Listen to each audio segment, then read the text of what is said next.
Welcome back, everyone. Today we're doing a deep dive on some really interesting ideas about how cities are designed and climate change.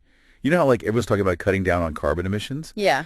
Well, our expert today, Guy Lakeman, hmm he's kind of like challenging that whole idea. He thinks we should be focusing on something completely different.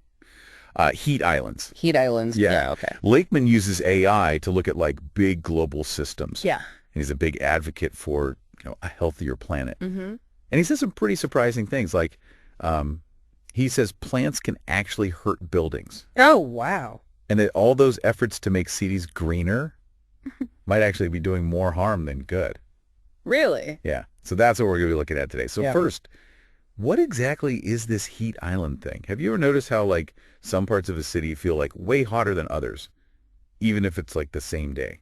Yeah. That's the heat island effect. Exactly. It's like, think of a city as this giant sponge just soaking up all the heat from the sun, with all that concrete and asphalt and not enough green spaces. You end up with this really dense, built-up environment that traps heat. It makes the city a lot hotter than like the areas around it. So Lakeman's saying that this like localized heat, it's actually more dangerous than carbon emissions when it comes to extreme weather. He compares it to like the heat inside your house. It's made inside the house, not just from how hot it is outside. Right, and what's interesting is that even small changes to a city's design can make a big difference to this heat island effect. Things like how wide the streets are, how tall the buildings are, and how much green space there is all play a part. So that's where Lakeman's solution comes in, Yeah. something he calls green corridors. Okay, so imagine like wide avenues with trees Yeah. and lots of open space between the buildings. Designed so that air can flow naturally and sunlight can get It's in. like a city that can breathe. Exactly. And it's not just about making things look pretty. With wider streets and shorter buildings, you can see more of the sky from the street. Lakeman calls this the sky view angle. Yeah. And he says it's really important for letting heat escape and cooler air come in.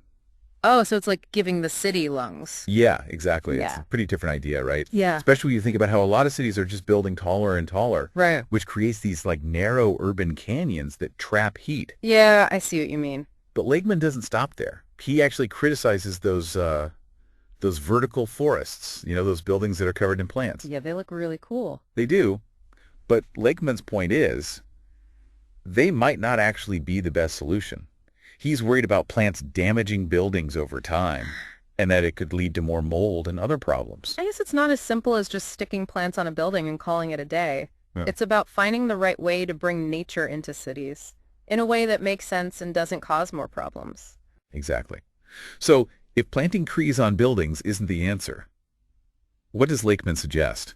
Well, he points to this really fascinating example. The ancient city of Angkor Wat in Cambodia. It was abandoned hundreds of years ago, and nature has slowly taken over.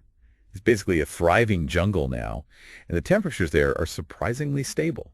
Lakeman thinks this shows that nature can balance itself if we just give it the space to do it. So sometimes the best solution is to let nature do its thing. Yeah, exactly. Okay, so we've talked about heat islands and green corridors, but Lakeman doesn't just focus on individual cities. He looks at global temperature trends too. And he's noticed something pretty interesting. He says the northern hemisphere is heating up a lot faster than the southern hemisphere. That is interesting. And he thinks it might have to do with how many people live in the north Hmm. and the way cities are designed there. Okay, Yeah, so we're going to explore that more after a quick break. Stick with us. sounds good. So Lakeman says the northern hemisphere is heating up way faster than the south. Is he maybe being a little dramatic? Well, he definitely doesn't hold back. He says the northern hemisphere is killing itself with all its unsustainable ways, but you have to remember that a lot of things affect global temperatures. So you're saying he's exaggerating? Not exactly. Yeah, natural cycles play a role for sure. But what Lakeman's analysis shows is that there could be a link between what humans are doing, like building cities, Yeah. and temperatures rising in specific places. It's definitely something to think about. It's interesting. Lakeman compares the southern hemisphere to a giant washing machine for the atmosphere because of all the oceans down there. He says this natural cleaning might be helping to reduce some of the warming. That's a good way to think about it, and it does make you wonder if all the industry and densely packed cities in the north are contributing to the difference in how fast it's warming up. Exactly. Lakeman says that people moving from struggling countries to the already crowded northern hemisphere is making the problem even worse. It's putting more pressure on resources and infrastructure, which could make the heat island effect even stronger. It's all connected, that's for sure.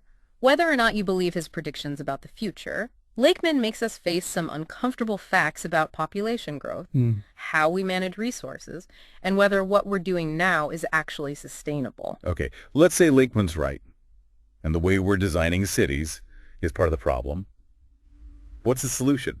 He doesn't expect us to just abandon our cities, right? No, not at all. But he does say we need to think differently. We need to move away from this idea of megacities that keep growing bigger and bigger and try a more decentralized approach. He suggests building self-contained satellite cities designed with nature in mind. So instead of these giant concrete jungles, we'd have smaller, more self-sufficient communities that blend in with the natural environment. Exactly. And Lakeman actually points to China as an example of this. They're investing a lot in building entirely new cities from the ground up, with green spaces, sustainable tech, and new urban design concepts. He's also mentioned Milan as a good example, right? Right.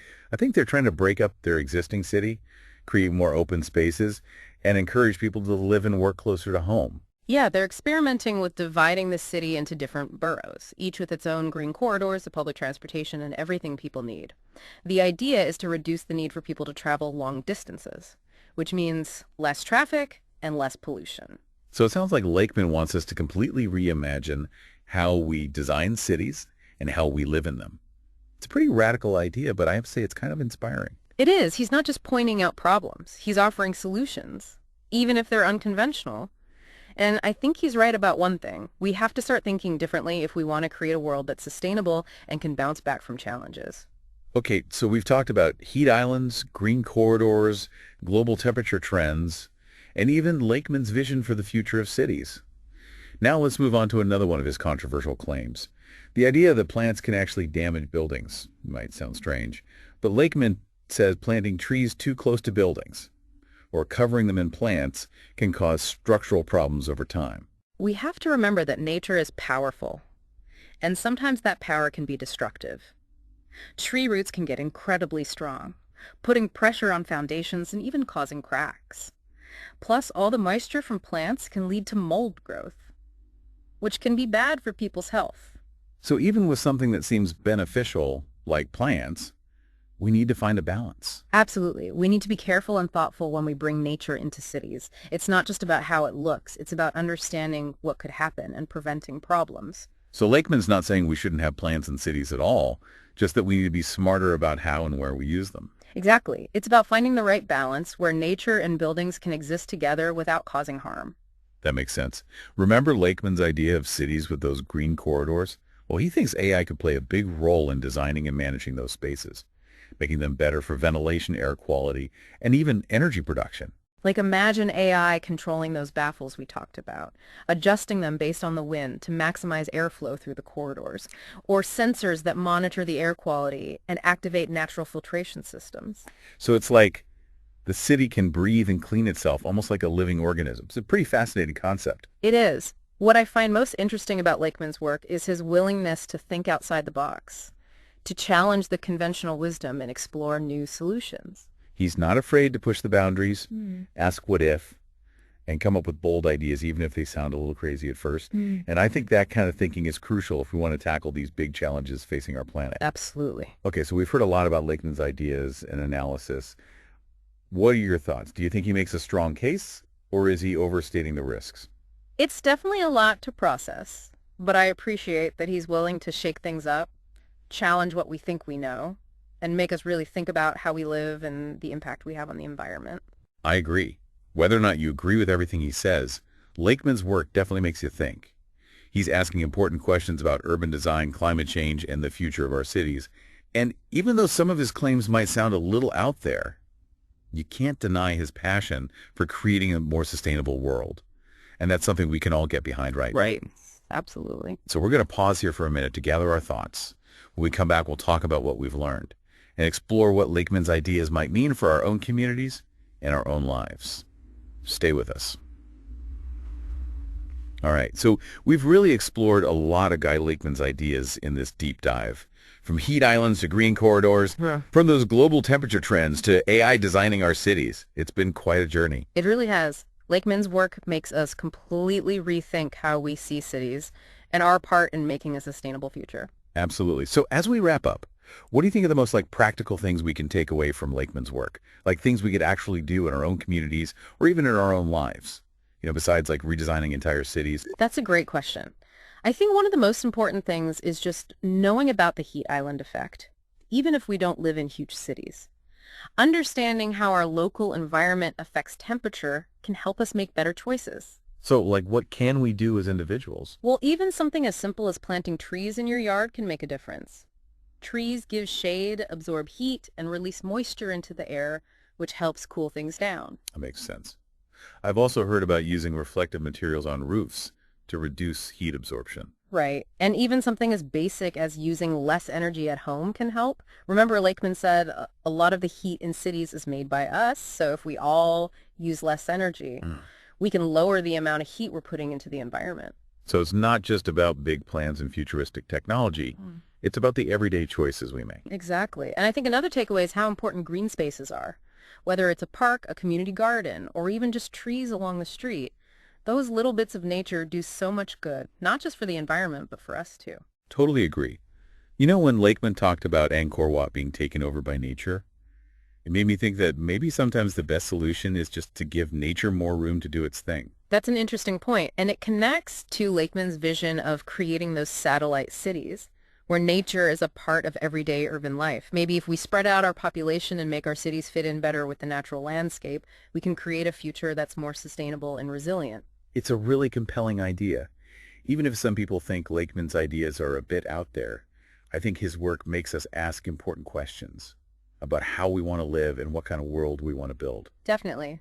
And it reminds us that we can do something about climate change, whether it's pushing for more green spaces in our communities, supporting sustainable urban planning, or just making better choices in our own lives. Yeah. We can all play a part in creating a healthier planet.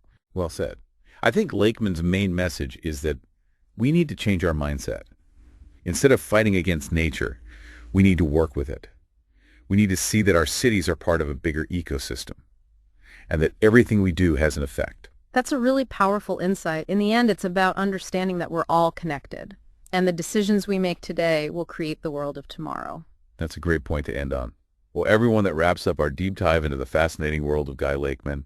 We hope this made you curious, challenged your thinking, and maybe even inspired you to see the future of cities and our planet in a new way.